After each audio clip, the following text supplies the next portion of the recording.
Social media की चकाचौंध दुनिया भर में उभरती हुई टिकटॉक स्टार सना यूसुफ की जिंदगी निहायत इंदोहनाक और पुरतशद्दुद अंदाज में खत्म कर दी गई। ये अफसोसनाक सानहा अवामी सतह पर एक बड़ा सदमा बनकर सामने आया है। इब्तदाई इत्तलात के मुताबिक सना यूसुफ को मुबैना तौर पर उमर हयात नामी शख्स ने फायरिंग करके कत्ल किया, लेकिन वाक़े के चंद घंटों बाद ही पुलिस ने फौरी कार्रवाई करते हुए मुल्जिम हयात की सीसीटीवी फुटेज की मदद से गिरफ्तारी की और फिर आज इस हाई प्रोफाइल केस की समाअत duty judicial magistrate Ahmad Shahzad की अदालत में हुई, जहां मुल्जिम को सख्त सिक्योरिटी में चेहरा ढाँप कर पेश किया गया। समाअत के दौरान तफ्तीशी अफसर फ़खर अब्बास ने अदालत से मुल्जिम की शनाख्त परेड के लिए इस्तदा की, जिसे मंजूर करते हुए अदालत ने उमर हयात को 14 रोज़ा जुडिशल रिमांड पर जेल भेजने का हुक्म सादिर किया। अदालत ने मज़ीद हिदायत दी है कि शनाख्त परेड मुकम्मल होने के बाद अगली समाअत में तफ्तीशी पेशरफ्त रिपोर्ट भी पेश की जाए। अब सवाल ये है कि इस कत्ल की वजह क्या थी। तो पुलिस तफ्तीश और आईजी इस्लामाबाद सैयद अल अज़वी के मुताबिक एक केस बार बार मुस्तरद किए जाने पर इंतकामी रद्द-ए-अमल का नतीजा है। आईजी इस्लामाबाद इस मुतालिक क्या कह रहे हैं, ज़रा सबसे पहले उसकी एक झलक आपके सामने रखता हूँ। अब तफ्तीश के मुताबिक मुल्जिम उमर हयात काफ़ी अरसे से सोशल मीडिया के जरिए सना यूसुफ से रब्ते की कोशिश कर रहा था। वो मुसलसल उसे पैगामात भेज रहा था, लेकिन सना ने हर बार इसकी कोशिशों को नज़रअंदाज किया और बातचीत से गुरेज किया। इब्तदाई तफ्तीश में यह भी मुनकशफ हुआ है कि मुल्जिम मेहमान के रूप में सना यूसुफ के घर दाखिल हुआ और इंतहाई करीब से फायरिंग करते हुए उसे अपनी नींद सुला दिया। अब यकतरफा मोहब्बत से दिल बर्दाश्ता होकर मुल्जिम ने सना यूसुफ को कत्ल किया। सवाल यह है कि मोहब्बत में नाकामी में जुनून इस हद तक बढ़ जाना कि कोई किसी का कत्ल कर दे, ये तशवीशनाक बात है। और ज़ाहिर है ड्रामा और फिल्म्स में जिस तरह का मवाद दिखाया जाता है, ये एक और ज़ाहिर है पर्सपेक्टिव है, ये एक और तरीके से भी इसको देखा जा रहा है कि वो कंटेंट जो है वो मौजब बनता है। ख़ास तौर पे जो मर्दाना उजारादारी और ख़वातीन के साथ जिस्मानी और जज्बाती तशद्दुद के मनाजिर को रोमानवी तासुर के साथ पेश किया जाता है और यही मवाद नौजवानों में मनफी तासुर को उभारता है और इस कत्ल को भी इस नामुनासिब मवाद की वजह करार दिया जा रहा है। और दिलचस्प बात यह है कि अदाकार भी फिल्म्स और ड्रामों के मवाद पर सवाल उठा रहे हैं। जैसा कि अदाकारा मावरा हुसैन ने सोशल मीडिया प्लेटफॉर्म इंस्टाग्राम पर लिखा कि हम सब ने इस चीज़ में अपना हिस्सा डाला है कि जो मर्द इनकार ना सुन सके, हमारा कंटेंट अब भी ज़बरदस्ती के रिश्तों, जहरीली मोहब्बत और मर्दों की उजारादारी वाले रवैये को रोमांटिक बनाकर पेश करता है। ये इसी का असर है। अदाकारा ने लिखा कि एक 17 साल की लड़की सिर्फ इसलिए कत्ल कर दी गई क्योंकि एक लड़के की सोच ये है कि मुस्तरद होने पर यह करना ठीक है। फिर इसी तरह अदाकारा एमन सलीम भी पाकिस्तानी ड्रामा और फिल्म्स के मनफी कंटेंट पर बरस पड़ी। उन्होंने अपने रद्द-ए-अमल का इजहार करते हुए लिखा है कि हमारे टीवी ड्रामे किस तरह तशद्दुद को रोमानवी बनाते हैं और आज एक नौजवान लड़की को सिर्फ ना कहने की वजह से कत्ल कर दिया गया। यही वो मसला है जिसकी तरफ इशारा कर रही थी।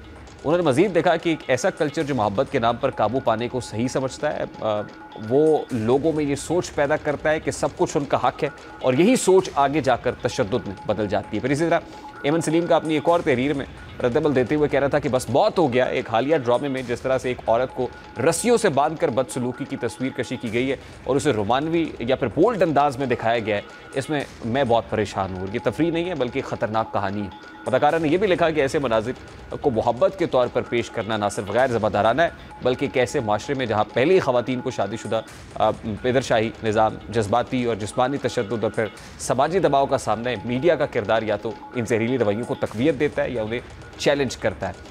अब देखा जाए तो पाकिस्तान में ऐसे ड्रामे तो बन रहे हैं जिससे माशरे में मनफी तासुर उभर रहा है। एक ऐसे ही ड्रामे की आपको झलक दिखाते हैं जिसमें एक किरदार अपने वालिद से कहता है कि अगर मेरी नहीं तो फिर किसी की भी नहीं होगी। सवाल कंटेंट पे भी है, स्क्रिप्ट पे भी है, इस इंतहा पसंद सोच पर है। यहाँ अदाकारों को भी चाहिए ना कि ड्रामों या फिल्म के इंतखाब के वक्त ज़रा कंटेंट को भी देखा करें ना कि माशरे में बिगाड़ पैदा करेगा या फिर इसमें माशरे के लिए कोई इस्लाही पहलू भी मौजूद है। बहरकैफ इस पर बात करने के लिए इस वक्त मेरे साथ डॉक्टर अफान कैसर साहब मौजूद हैं। डॉक्टर साहब प्राइमरीली डॉक्टर ऑफ मेडिसिन हैं लेकिन सोशल मीडिया इन्फ्लुएंसर भी हैं। अस्सलाम वालेकुम डॉक्टर अफान कैसर, बहुत बहुत शुक्रिया for joining us, thank you very much. ये जो सना यूसुफ का कत्ल है, इस हवाले से जो एक बैकग्राउंड हमने आपके सामने रखा, आई एम श्योर आपने ये सुना। पहले तो बीइंग डॉक्टर, आप इस रवैये को क्या नाम देंगे? वालेकुम सलाम। एक्चुअली देखें, इसमें साइकोलॉजिकली देखा जाए तो it is being build in not in a day. Dopamine की जो एडिक्शन स्ट्राइव्स हैं वो बहुत ज्यादा है सोसाइटी में, और because I talk a lot on social issues, तो पाकिस्तान में सबसे बड़ा मसला जो है वो लैक ऑफ एजुकेशन।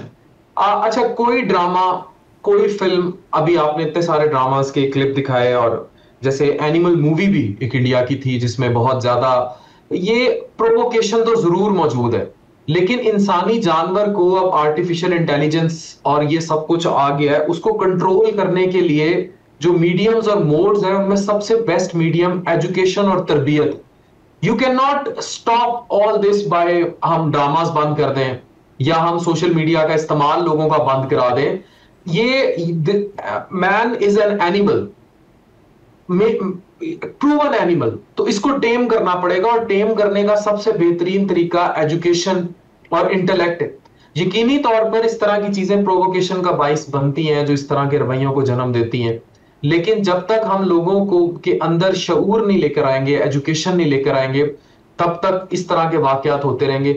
लेकिन जो सना का वाकया है वो बड़ा डिफरेंट किस्म का वाकया है, उसमें एक बहुत बड़ा आंसर पाया जाता है रिजेक्शन को लेकर, सेक्सुअल जेलिसी का। इस पर पाकिस्तान में बहुत कम बात की गई है, और ये जो जेलिसी होती है कि भाई अगर ये मेरी नहीं तो किसी और की कैसे, वो लेकर भी एक रिवेंज का आंसर है। लेकिन एक और बहुत बड़ा फैक्टर है कि जो सोशल मीडिया का इस्तेमाल है, चाहे नेगेटिव हो चाहे पॉजिटिव हो, स्पेशली अगर आप पॉजिटिव बीट पर कर रहे हैं then it's fine. Sana was using it as an influencer only. लेकिन जो दूसरी तरफ मनफी इस्तेमाल है, द टिकटॉक लाइव कल्चर और द नाच गाना थिंग और द डिजिटल प्रोस्टिट्यूशन, और उससे सब लाइन एक पूरी इंडस्ट्री ऑपरेट होती है। अच्छा डॉक्टर साहब, कथा कलामी के लिए माजरत, this is what I want to talk on. ये जो आईजी साहब का शॉट भी हमने चलवाया ना, आईजी इस्लामाबाद काली नासिर रिजवी साहब, वो कहते हैं रिपीटेड रिजेक्शंस, ये बार बार मुस्तरद किए जाना जो है वो उसने इंस्टिगेट किया और फिर ये हो गया। अब देखिए, ये आपने बात की सोशल मीडिया का इस्तेमाल। अब ये क्या अब मैं अब ये सोच रहा हूँ कि सना यूसुफ को एक शख्स बार बार अप्रोच कर रहा है, बार बार मैसेज कर रहा है। अब वो लड़की जो एक सोशल मीडिया इन्फ्लुएंसर है, आई एम श्योर कि वो जाहिर है वो रैंडम शायद मैसेजेस का जवाब देती भी नहीं होंगी फिर, और ये बार बार अगर कोई तंग कर रहा है, उसके पास क्या ऑप्शन है? वो रिजेक्ट ना करे, क्या करे? वो क्या करती है उस मौके पर सोशल मीडिया का? जहां तक ताल्लुक है, दैट इज वेरी फाइन, उसका कंटेंट भी बड़ा फाइन था। मैं सिर्फ ये कह रहा हूं जो नेगेटिव कंटेंट होता है वो प्रोवोक करता है, लेकिन अगेन वो जो प्रोवोकेशन है उसको रोकेगी सोसाइटी की तरबियत। अब आते हैं उस तरफ जो सना यूसुफ से लेकर अब पेरेंट्स ने बच्चों और बच्चियों को समझाना है। देखिए, जब सोशल मीडिया आया ना, तो यू हैव टू कंट्रोल कि हमने क्या डिटेल्स किसको रिवील करनी है, किसको नहीं करनी। जैसे आपके बच्चे स्कूल जा रहे हैं तो you should know the intent of driver, the maid sitting with your kids, the school they are going into और कमिंग आउट। 18 साल से नीचे जो भी बच्चे सोशल मीडिया इस्तेमाल करते हैं, they may use but under parental guidance. Try to understand कि जब सर्टेन इंफॉर्मेशन किसी भी क्रिमिनल इंटेंट के पीछे लग जाएगी, अगर कोई हरासर भी है, अब इसको मैं तो हरासर का नाम दूंगा, अगर कोई हरासर भी है इन एनी फॉर्म्स, वो आपको चेज कर रहा है और वो आपकी टारगेटेड इंफॉर्मेशन किसी भी तरीके से हासिल कर रहा है, तो उसकी वजह यकीनी तौर पर सोशल मीडिया बन रहा है। और जिस भी तरह वो इन तक पहुंचा और इनके व्हाट्सएप तक पहुंचा और फिर उसने इनका एड्रेस पा लिया, ये पा लिया कि वो घर में अकेली मौजूद है, ऊपर वाले पोर्शन में मौजूद है, ये वो मालूमात थी जो एक अजनबी तक नहीं जानी चाहिए इन एनी वे राउंड। अगर मेरे ख्याल में अगर मदर और बच्चों की दोस्ती हो, वालिदैन इतना ज्यादा तरबियत करें और कंट्रोल तरीके से कम 18 साल तक बच्चों को लेके चले, तो वो ऐसी सिचुएशन को हैंडल कर लेंगे। This is all what I mean. वो इन्फ्लुएंस जरूर करें, लेकिन पेरेंट्स की गाइडेंस में हो। कम 18 साल तक तो वालिदैन अपने बच्चों को कवर दें ताकि उनको इस किस्म की सिचुएशन हैंडल करना है, और अपनी बहुत ज्यादा अंदर की बातें किसी गैर को ना बताएं, जाके अनट्रस्टेड बंदे को ना पता लगे। इवन चेक इन्स दिए जा रहे होते हैं सोशल मीडिया पर, ये चीजें मैं बिल्कुल नहीं कह रहा चेक इन्स ना दे, लेकिन इस पर कोई चेक एंड बैलेंस कंट्रोल जरूर होना चाहिए। आपकी बहुत अंदर की डिटेल्स, क्रिमिनल इंटेंट लोगों के हाथ नहीं चलनी चाहिए। अच्छा डॉक्टर साहब, अब देखिए, एक तो हम डेवलपिंग कंट्री और बहुत सारी डोमेन्स में हम अभी डेवलपिंग है, जाहिर है हम एज अ मीडिया भी डेवलपिंग है, और बहुत सारे सेगमेंट एज पॉलिटिकल डोमेन में आप देख ले, दीगर में अब बहुत सारी चीज़ें इवॉल्व हो रही हैं। लेकिन जितनी तेज़ी से दुनिया तरक्की कर रही है, सोशल मीडिया भी जाहिर है वो पलक झपकते ही आप यूँ समझ लीजिए, जैसे आर्टिफिशियल इंटेलिजेंस की बात आपने की, AI का दौर है, बहुत सारी चीज़ें हैं, अब डीप फेक हम टेक्नोलॉजी देखते हैं, तो उसमें अब जाहिर है बहुत सारे कंट्रीज़ लाइक ऑस्ट्रेलिया, उन्होंने तो बार कर दिया है कि इस उम्र के बच्चों तक जो है वो सोशल मीडिया का इस्तेमाल होना ही नहीं चाहिए। How to keep balance now, हमें क्या करना है? मामशरा खानदगी की भी बात करते हैं, क्या हमें कोई बैलेंस क्रिएट करने की ज़रूरत है? अगर है तो फिर वो कैसे होगा, या फिर हमें सख्त किस्म के कवानीन की और रिस्ट्रिक्शंस लगाने की ज़रूरत है? रेहान, अभी कंट्री अपने मुल्क की जब इंटीग्रिटी की बात आई, कंट्री की इंटीग्रिटी की, तो ट्विटर पाकिस्तान में काफी अरसा बैन रहा।